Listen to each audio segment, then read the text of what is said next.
Hello everyone, beautiful good morning to all. I am Pooja और आज हम बात करने वाले हैं 26 एंड 27 ऑफ मई के करंट अफेयर्स पे। आप सभी को अभी तक इन्फॉर्मेशन तो हो चुकी होगी कि हमारे देश का एक फेस्टिवल खत्म हो गया है विच इज आईपीएल। तो सबसे पहले हम आईपीएल की न्यूज देखेंगे, फिर हमें कुछ इंटरनेशनल इवेंट्स भी देखने हैं, इसके अलावा कुछ इंपॉर्टेंट पर्सन न्यूज में है उनके ऊपर भी हम डिस्कशन करेंगे एंड ऑब्वियसली बात है कांस फिल्म फेस्टिवल पे भी हमें डिस्कशन करना है। एंड वीडियो के एंड में काफी सारे क्वेश्चंस होंगे आपके रिवीजन पर्पस के लिए एंड एक क्वेश्चन ऑफ द डे भी होगा जिसका आंसर आप मुझे कमेंट सेक्शन में दे सकते हैं। तो आइए स्टार्ट करते हैं आज का वीडियो। अब जो स्टूडेंट न्यू है उनको बस एक इन्फॉर्मेशन देनी है कि आप पीडीएफ डाउनलोड कर सकते हैं मेरे टेलीग्राम से। सिंपली आप सर्च कर लीजिएगा पूजा जैन CA 247, तो आप मेरे टेलीग्राम तक पहुंच जाएंगे और वहां से आप इजीली पीडीएफ को डाउनलोड कर पाएंगे। इसके अलावा मैंने कल एक बहुत इंपॉर्टेंट वीडियो अपलोड किया था। मेरा सजेशन है आप उस वीडियो को जरूर देखिएगा, उसमें 100+ MCQ है। मैं बात कर रही हूँ फरवरी मंथ के करेंट अफेयर्स।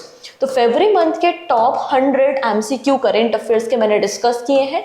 ये बहुत इंपॉर्टेंट वीडियो है, आपको आने वाले एग्जाम में डेफिनेटली हेल्प करने वाला है, तो आप बिल्कुल इसे देख सकते हैं। ठीक है, प्लेलिस्ट में अवेलेबल है। अब बस हमारे पास मार्च मंथ का ही टॉप 100 MCQ का बचा हुआ है, बाकी मैंने नवंबर, दिसंबर, जनवरी, फरवरी और अप्रैल के कंप्लीट कर दिए हैं।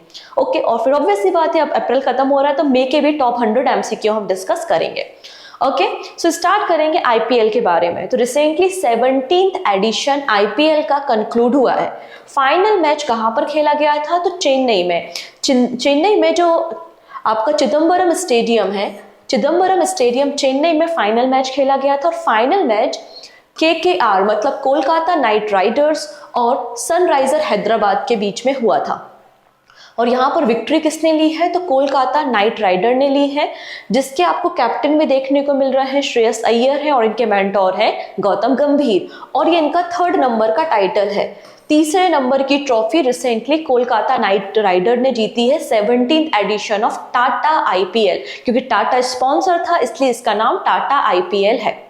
अब यहाँ पे जो विनिंग टीम है उसको 20 करोड़ रुपीस यहाँ पर प्राइज मनी भी देखने को मिल जाएगी। अब देखिएगा, जब कोई इवेंट होता है तो कई सारे प्लेयर्स होते हैं, मोस्ट वैल्यूएबल प्लेयर होता है, इसके अलावा ऑरेंज कैप, पर्पल कैप, जहां से एग्जाम में क्वेश्चन बनते हैं, एक एक करके उनको भी हम समझेंगे। फर्स्ट नंबर पे है most valuable player of the season award किसे मिला है? तो सुनील नारायण को most valuable player of the season award मिला है। नेक्स्ट आता है पर्पल कैप। पर्पल कैप उसे दिया जाता है जो सबसे ज्यादा विकेट लेता है पर्टिकुलर सीजन में। तो पर्पल कैप मिला है हर्षल पटेल को, जिन्होंने 24 विकेट्स लिए हैं। इन सभी प्लेयर को अगर आप देखोगे तो 10 लाख रुपीस दिया जाता है, 10 लाख रुपए यहाँ पे प्राइज मनी आपको देखने को मिलेगी। तो पर्पल कैप किसे मिला है? आंसर हो जाएगा हर्षल पटेल को, जिन्होंने 24 विकेट लिए हैं। ऑरेंज कैप उसे दिया जाता है जो सबसे ज्यादा रन बनाता है, एंड विराट कोहली को ऑरेंज कैप मिला है, इन्होंने 741 रन्स बनाए हैं। नेक्स्ट है फेयर प्ले अवार्ड किसे दिया गया है? तो सनराइजर हैदराबाद को दिया है। Electric striker of the season Jake Fraser को दिया गया है, जो कि ऑस्ट्रेलियन एक क्रिकेटर है। Catch of the season award किसे दिया है? तो रमनदीप सिंह को दिया गया है। And pitch and ground award, जिसमें 50 लाख रुपए प्राइज मनी है, राजीव गांधी इंटरनेशनल स्टेडियम। कुछ और नाम भी है जैसे कि मोस्ट 6 ऑफ द सीजन, तो सबसे ज्यादा 6 किसने लगाए हैं? अभिषेक शर्मा ने 42, और सबसे ज्यादा 4 किसने हिट किए हैं? तो ट्रेविस हेड 64। ठीक है, तो अभी तक जब से आईपीएल शुरुआत हुई है 2008 से, तो 2008 से अभी तक जो सबसे सक्सेसफुल टीम आईपीएल की देखने को मिलेगी वो मुंबई इंडियन एंड सीएसके मतलब चेन्नई सुपर किंग देखने को मिलेंगे, जिन्होंने 5 टाइम इस ट्रॉफी को लिफ्ट किया है। और उसके बाद आपको देखने को मिल रहा है कौन? कोलकाता नाइट राइडर, और इनकी ये तीसरे नंबर की ट्रॉफी आपको देखने को मिलेगी। इसके पहले इन्होंने 2012, 2014 एंड 2024 में ट्रॉफी को लिफ्ट किया था। डन, चलो नेक्स्ट। अब यहाँ पर एक और खबर बहुत ज्यादा न्यूज में है, वो है साइक्लोन रेमल, जो रिसेंटली लैंडफॉल किया है, हिट किया है कहाँ से? वेस्ट बंगाल से, इसलिए सुर्खियों में है। जब भी लो डिप्रेशन एरिया या लो प्रेशर एरिया क्रिएट होता है तो साइक्लोन जनरेट होते हैं, और इस बार बे ऑफ बंगाल में, बंगाल की खाड़ी में आपको ये साइक्लोन देखने को मिलेगा, जिसका नाम है साइक्लोन रेमल। और ये नाम किसने दिया है? तो ओमान ने ये नाम दिया है। रेमल का मतलब अरेबिक में होता है सैंड, SAND, सैंड होता है इसका मतलब, और यहाँ ओमान ने रेमल नाम यहाँ पर दिया है। इसके कारण आप देखेंगे नॉर्थ ईस्टर्न स्टेट, आपका यहाँ पे जो वेस्ट बंगाल का एरिया है, बांग्लादेश का एरिया है, वहां पर हैवी रेनफॉल, इसके अलावा 100 से लेके 120 किलोमीटर की स्पीड से आपको विंड्स देखने को मिल जाएंगी। डन। अब देखिएगा जो साइक्लोन्स होते हैं ना, इनके वर्ल्ड वाइड नाम अलग अलग होते हैं। साइक्लोन तो जनरेट होने का रीजन सेम होता है कि लो डिप्रेशन एरिया या लो प्रेशर एरिया क्रिएट होगा तो साइक्लोन जनरेट होगा। जनरली गर्मी के सालों में, गर्मी के महीनों में इस तरीके के साइक्लोन ट्रॉपिकल एरिया में होना बहुत कॉमन बात है। अरेबियन सी में भी आते हैं, बे ऑफ बंगाल में भी आते हैं, राइट। नाम अलग अलग है। टाइफून बोला जाता है इन्हें China sea and Pacific Ocean में, क्या बोला जाता है, टाइफून। फिर हरिकेन्स बोला जाता है कैरेबियन सी, अटलांटिक ओशियन और वेस्ट इंडीज जो आइलैंड्स है वहां पर इन्हें हरिकेन्स बोला जाता है। अगर हम बात करते हैं वेस्ट अफ्रीका और सदर्न यूएसए में, इन्हें टॉर्नेडो कहा जाता है। ऑस्ट्रेलिया में जाओगे तो इन्हें बिली बिली कहा जाता है, और इंडिया में तो इसे ट्रॉपिकल साइक्लोन कहा जाता है।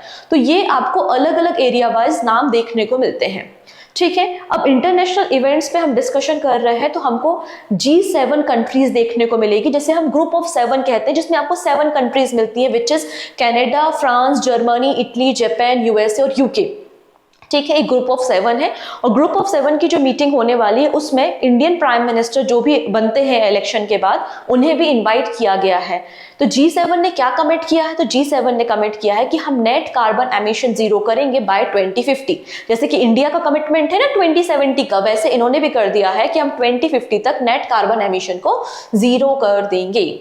चलिए, अब एक वोल्केनो न्यूज में है जिसका नाम है माउंट ईबू। माउंट ईबू कहां पर है, इंडोनेशिया में है।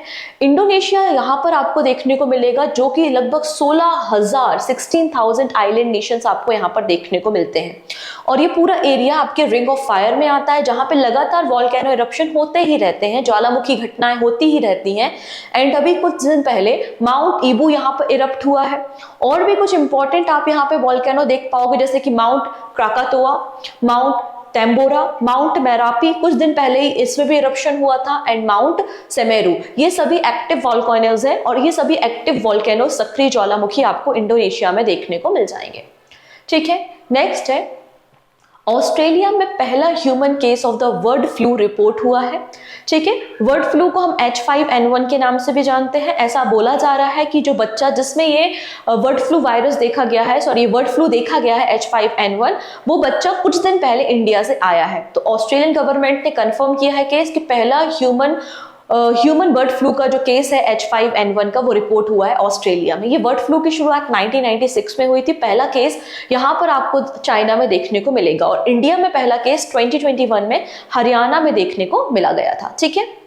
चलिए, अब इसके अलावा मालदीव्स के बारे में बात करते हैं। तो मालदीव ने कहा है कि हम इंडिया का जो रुपए सिस्टम है, या इंडिया की जो रुपए सर्विस है, उसको इंट्रोड्यूस करेंगे मालदीव में टू स्ट्रेंथ अप इकोनॉमी को बूस्ट करने के लिए। अभी इन्होंने ऑफिशियल डेट अनाउंस नहीं की है कि कब इसे इंटीग्रेट किया जाएगा, बट हाँ, इन्होंने कहा है कि रुपए सर्विस को, इंडिया की रुपए सर्विस को हम मालदीव्स में इंट्रोड्यूस करेंगे।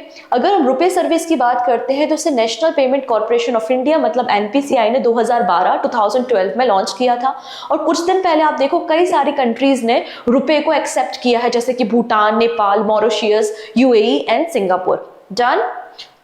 इसके अलावा चलिए अब बात कर लेते हैं एक और यहाँ पे इंटरनेशनल और एंशिएंट हिस्ट्री से रिलेटेड हमारी न्यूज है। Oldest known human virus discover इन 50,000 ईयर ओल्ड निएंडरथल बोन्स। जैसे कि जब हम ह्यूमन के बारे में बात करते हैं, होमो सेपियंस के बारे में बात करते हैं, जो आज के हम मानव है, तो जो होमो सेपियंस है, जो मॉडर्न ह्यूमन है, उनके साथ ही निएंडरथल भी आपको देखने को मिलेंगे।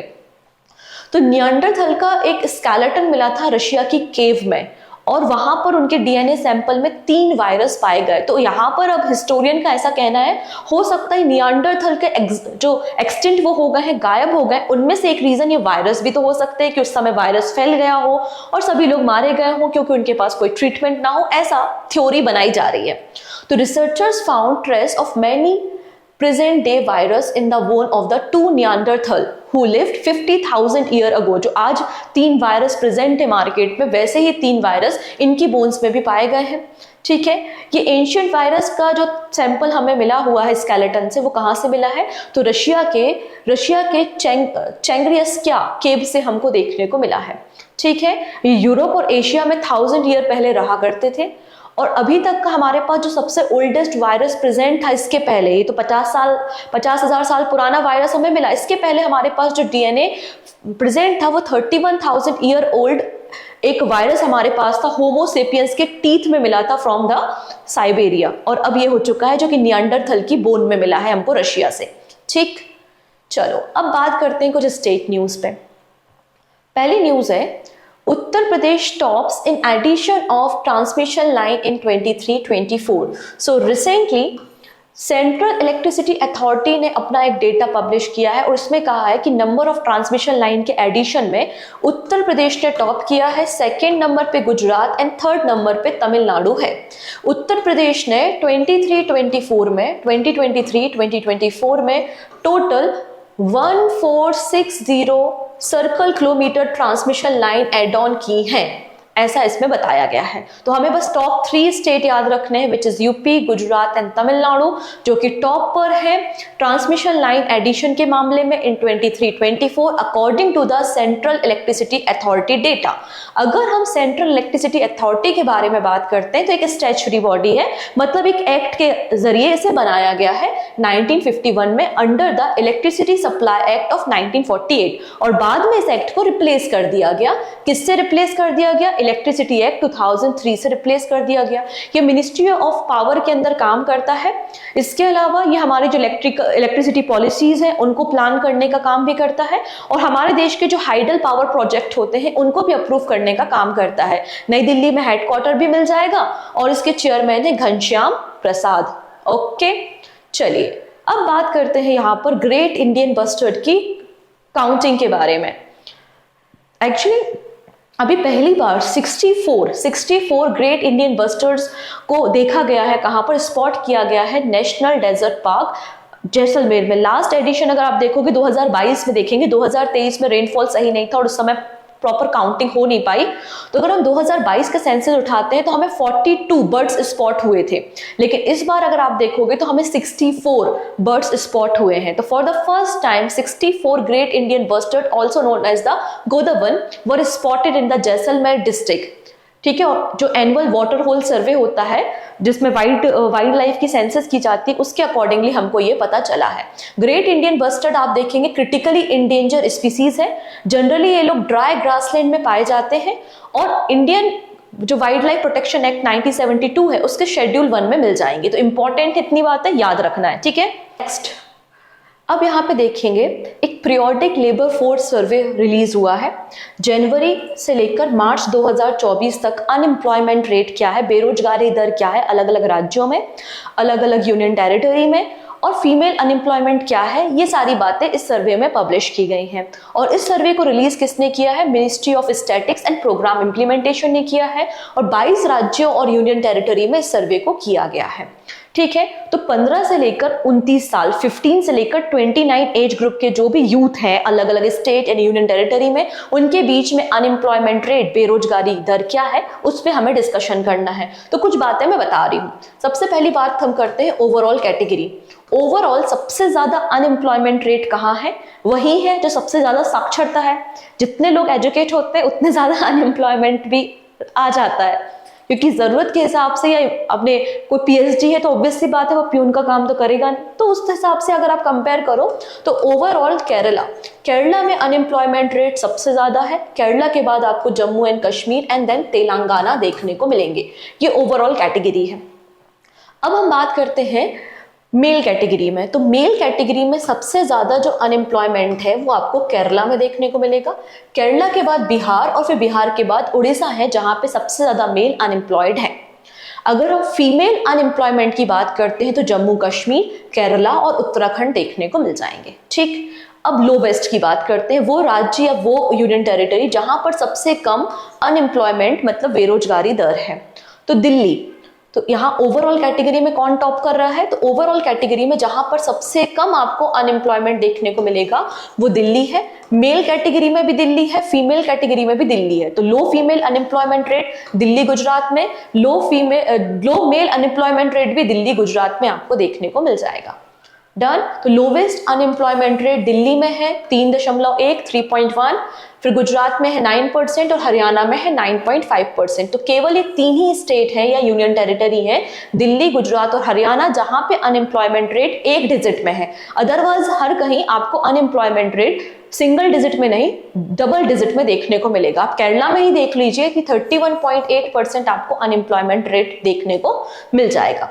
डन। तो ये कुछ बातें हमारे लिए इंपॉर्टेंट है। अगर हम देखते हैं ओवरऑल जो अनएम्प्लॉयमेंट रेट है वो 17% है, जो कि प्रीवियस ईयर मतलब जो आपका ये जनवरी मार्च 2023-24 की बात हो रही है, उसके पहले का अगर हम निकालते हैं, अभी मतलब ये अभी की बात हो रही है, जनवरी मार्च 2024-25 की बात हो रही है। अगर हम उसके पहले का डेटा उठाएंगे तो ये स्लाइटली ज्यादा था, 17.3%। बस इतनी ही बातें आपको पता करनी है, ठीक है। चलिए, अब आरबीआई कुछ कहता है। क्या कहता है आरबीआई? आरबीआई ने कहा है कि हमारी कंट्री में जो नेट फॉरेन डायरेक्ट इन्वेस्टमेंट है वो डिक्लाइन हुआ है, ठीक है। नेट फॉरेन डायरेक्ट इन्वेस्टमेंट हमारी कंट्री में 62% डिक्लाइन हुआ है, कमी आई है। इसका रीजन भी हालांकि इन्होंने बताया और कहा कि 2007 में अगर आप देखोगे 2007 में हमारा जो नेट एफडीआई था वो $7.6 बिलियन था, और उसके बाद सबसे लोवेस्ट अभी FY24 में आपको सबसे कम मतलब 2023-24 में सबसे कम नेट एफडीआई देखने को मिला। आरबीआई ने कहा है कितना, $10.58 बिलियन, जबकि प्रीवियस ईयर हमको ये $27.98 बिलियन का एफडीआई हुआ था। मतलब 62% एफडीआई इनफ्लो में, नेट एफडीआई इनफ्लो में कमी आई है। उसका रीजन ये है कि इंडियन कंपनीज फॉरेन कंट्रीज में इन्वेस्ट कर रही है, ठीक है, और इंडियन जो स्टार्टअप बाहर भी हैं वो दूसरे स्टार्टअप में मतलब इंडिया के कंपैरिजन में कहीं और स्टार्टअप्स में भी इन्वेस्ट कर रहे हैं। इसके अलावा यहाँ पे बोला गया है यहाँ जो आपका रिपेट्रिएशन है वो इंक्रीज हुआ है। इसका क्या मतलब होता है? जैसे कि रेमिटेंस होता है ना, फॉरेन में बैठा हुआ व्यक्ति अपने घरों में जो पैसा भेजता है वो तो रेमिटेंस है। अब यहाँ पे बात हो रही है रिपेट्रिएशन के बारे में, मतलब फॉरेन में बैठा हुआ व्यक्ति अपने होमलैंड में कोई आइटम या असेट खरीदता है, बेचता है, तो उसे हम क्या बोलते हैं? रिपेट्रिएशन कहते हैं। मतलब यहाँ पर लोग स्टार्टअप्स या इन्वेस्टमेंट अभी कम कर रहे हैं, इनफैक्ट अपने असेट को बनाने में, डिसइन्वेस्टमेंट करने में, शेयर, डिविडेंड, इनमें ज्यादा इन्वेस्टमेंट हुआ है, ऐसा आरबीआई ने कहा है। डन। नेक्स्ट, अब यहाँ पे देखेंगे national council for cement and building material ने अपना एक नया इंक्यूबेशन सेंटर बनाया है। बेसिकली इंक्यूबेशन सेंटर क्या करते हैं? ये जो स्टार्टअप्स होते हैं इस पर्टिकुलर सेगमेंट में, मतलब जो सीमेंट एंड बिल्डिंग कैटेगरी में काम कर रहे हैं, उन स्टार्टअप्स को मदद करेंगे। यहाँ के जो साइंटिस्ट होंगे, एक्सपर्ट्स होंगे, उनको एज अ मेंटरशिप गाइड करेंगे, जिससे हम अपनी ट्रेड और इंडस्ट्री की फील्ड में इस तरीके के नए इनोवेशन कर सकें, ठीक है। तो recently national council for cement and building material incubation centre inaugurate किया गया है by the joint secretary DPIIT ministry of commerce and industry. ये इंक्यूबेशन सेंटर स्टार्टअप्स को प्रमोट करेंगे और जो भी इनके एक्सपर्ट्स हैं वो इन्हें गाइड करने का काम करेंगे, ठीक है। अगर हम national council for cement and building की बात करते हैं तो 24 दिसंबर 1962 में इसका फॉर्मेशन हुआ था। ऑब्जेक्टिव क्या है? To promote research and scientific work connecting with the cement and building material trade and industry, ठीक। चलिए अब बात कर लेते हैं INS किल्टन के बारे में। तो INS किल्टन अभी अभी पहुंचा है कहाँ पे? बुडनोई। यहाँ पे आप देख सकते हैं साउथ चाइना सी के साथ बॉर्डर शेयर करता है बुडनोई। यहाँ पर INS किल्टन पहुंचा है। कुछ दिन पहले मैंने आपको INS शक्ति के बारे में बताया था, INS दिल्ली के बारे में बताया था, जो कि मनीला फिलीपींस पहुंचे थे, ठीक है। बेसिकली साउथ चाइना सी में एक तरीके से अपनी ताकत दिखाने के लिए या चाइना की पावर को काउंटर करने के लिए आप बोल सकते हैं। The visit is the part of operational deployment of Indian Navy's Eastern Fleet to the South China Sea, ठीक है। इसलिए विजिट किया गया जिससे दोनों देशों के बीच में एक फ्रेंडली रिलेशन भी बनेगा, दोनों के बीच के जो टाइप्स है वो और स्ट्रॉन्ग होंगे। INS Kiltan P-28 anti submarine warfare का 3rd नंबर का आपको इंडिजिनियसली डिजाइन वॉरफेयर देखने को मिलता है, वॉरशिप देखने को मिलती है, which is build by garden reach ship builder and engineers, मतलब GRSE कोलकाता ने इसको तैयार किया है, डन। चलिए अब बारी आती है कुछ इंपॉर्टेंट पर्सन जो न्यूज में है। तो पहले पर्सन न्यूज में है रजनीकांत। रजनीकांत जी को रिसेंटली यूएई गवर्नमेंट ने, यूएई के department of culture and tourism ने गोल्डन वीजा दिया है। ये जो गोल्डन वीजा की फैसिलिटी है वो 2019 में इंट्रोड्यूस की गई थी, जो कि लॉन्ग टर्म रेसिडेंसी प्रोवाइड करता है यूएई में। मतलब यूएई में आप 5 से 10 सालों तक रह सकते हैं। तो बेसिकली जो अलग अलग फील्ड के लोग होते हैं, जैसे कि इन्वेस्टर्स है कोई, या फिर किसी का कोई बहुत टैलेंटेड पर्सन है, मेडिकल या रिसर्च फील्ड में एसोसिएटेड है, नॉलेज फील्ड में है, कोई साइंटिस्ट है, तो ऐसे लोगों को यहाँ पर ये गोल्डन वीजा दिया जाता है बाय द यूएई गवर्नमेंट, और रिसेंटली रजनीकांत जी को दिया गया है। चलिए अब बात करते हैं 9th edition of ICC men's T20 world cup के बारे में। जून मंथ में होना है, होस्ट कर रहा है वेस्ट इंडीज और यूएसए। और यहाँ पर अगेन आपको एक और नाम देखने को मिलेगा जिन्हें ब्रांड एम्बेसडर बनाया गया है for 9th ICC men's T20 world cup. Pakistani cricketer है जिनका नाम है शाहिद अफरीदी। इसके पहले युवराज सिंह, क्रिस गेल और उसेन बोल्ट को भी बनाया जा चुका है ब्रांड एम्बेसडर। पहला ICC men's T20 world cup south Africa में हुआ था, इंडिया ने उसे जीता था। चलिए बात करते हैं 77 कांस फिल्म फेस्टिवल के बारे में। 25 मई को ये कंक्लूड हुए हैं और पहला एडिशन 1946 में हुआ था। अब यहाँ पे कुछ नाम हमारे लिए इंपॉर्टेंट है जिन्होंने मतलब भारत के लिए अच्छा काम किया है। सबसे पहले पर्सन है चिदानंद नायक। चिदानंद नायक की एक फिल्म है जिसका नाम है sunflower were the first to know. ठीक है, बेसिकली चिदानंद नायक एक स्टूडेंट है जो कि film and television institute of India Pune में पढ़ाई करते हैं, और उनके कोर्स में उनको एक प्रोजेक्ट मिला था जिसके अंदर उन्होंने इस शॉर्ट फिल्म को तैयार किया था। तो इनकी जो शॉर्ट फिल्म है इसे बेस्ट शॉर्ट फिल्म का अवार्ड दिया है।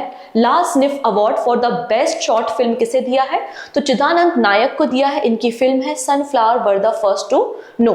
नाम यहाँ आता है अनुसुईया सेनगुप्ता, और ये फर्स्ट इंडियन बन गई है जिन्होंने बेस्ट एक्ट्रेस अवार्ड जीता है। इनकी फिल्म जिसका नाम है सेमलेस, और सेमलेस मूवी के डायरेक्टर कौन है? तो बुल्गारियन फिल्म मेकर है जिनका नाम है कॉन्स्टेंटिन टिक। इसके अलावा देखेंगे एक और नाम आपको देखने को मिलेगा, डायरेक्टर पायल कपाड़िया, और इनका एक डेब्यू फिल्म थी जिसका नाम है all we imagine as light. इसे ग्रैंड प्रिक्स प्राइज दिया गया है। ओके है। अब यहाँ पे इस पूरे कांस फिल्म फेस्टिवल में भारत पर्व को भी इनॉग्रेट किया गया। एंड भारत पर्व को इनॉग्रेट किसने किया था? Secretary of ministry of information and broadcasting Shri Sanjay Jaju ने। ठीक है, जिसमें इंडिया के कल्चर, क्विजीन और हैंडक्राफ्ट को दिखाया गया। और इसे ऑर्गेनाइज किसने किया था? एनएफडीसी और फिक्की ने मिलकर इसे ऑर्गेनाइज किया था। ये न्यूज़ हम पहले भी डिस्कस कर चुके हैं। अगर हम बात करेंगे film and television institute of India के बारे में, जिसका फॉर्मेशन 1960 में हुआ था। 1960 में जब इसका फॉर्मेशन हुआ था तो इसको हम फिल्म इंस्टीट्यूट ऑफ इंडिया के नाम से जानते थे, लेकिन 1971 में नाम चेंज करके film and television institute of India कर दिया गया। एक ऑटोनोमस सोसाइटी है जो कि ministry of information and broadcasting के अंदर काम करती है। पुणे महाराष्ट्र में हेडक्वार्टर है। आर माधवन प्रेसिडेंट मिल जाएंगे। नेक्स्ट अपॉइंटमेंट है आरबीआई ने प्रदीप कुमार सिन्हा को पार्ट टाइम चेयरमैन बनाया है आईसीआईसीआई बैंक का for the period of 3 years. इनका टेन्योर 1 जुलाई 2024 से स्टार्ट हो जाएगा, क्योंकि 30 जून को जीसी चतुर्वेदी जो अभी चेयरमैन देखने को मिलेंगे पार्ट टाइम आपको आईसीआईसीआई बैंक के, उनका टेन्योर खत्म हो रहा है, ये पोजीशन वेकेंट हो रही है, और उसके बाद प्रदीप कुमार सिन्हा को पार्ट टाइम चेयरमैन बनाया जाएगा आईसीआईसीआई बैंक का। रिसेंटली आरबीआई ने अप्रूवल दिया है। आईसीआईसीआई बैंक का फॉर्मेशन 1994 में मुंबई महाराष्ट्र में हुआ था एंड सीईओ है संदीप बाक्षी।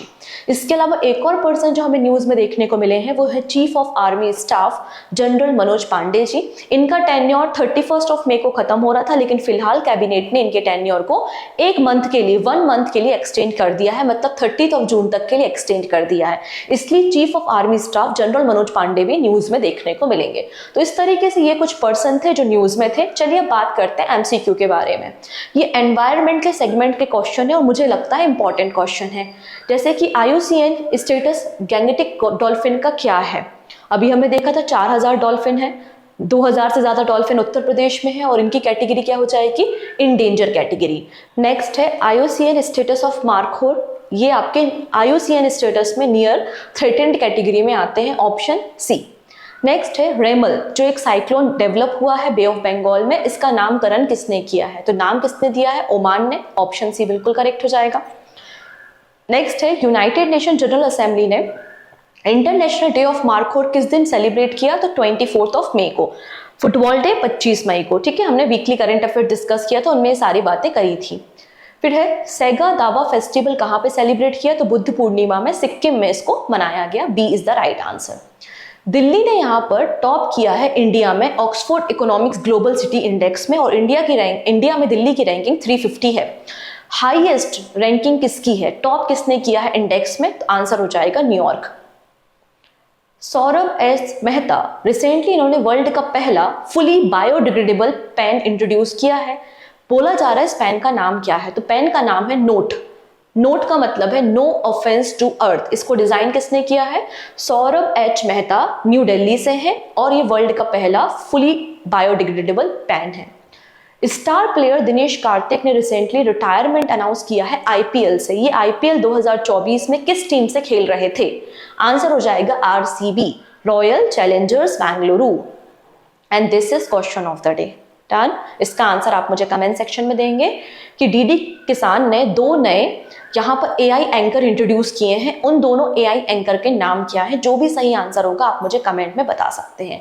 वीडियो पसंद आया, यूजफुल लगा तो अपने फ्रेंड्स के साथ शेयर करेंगे। पहली बार आ रहे हैं तो चैनल को सब्सक्राइब कर लेंगे। And take care, bye bye.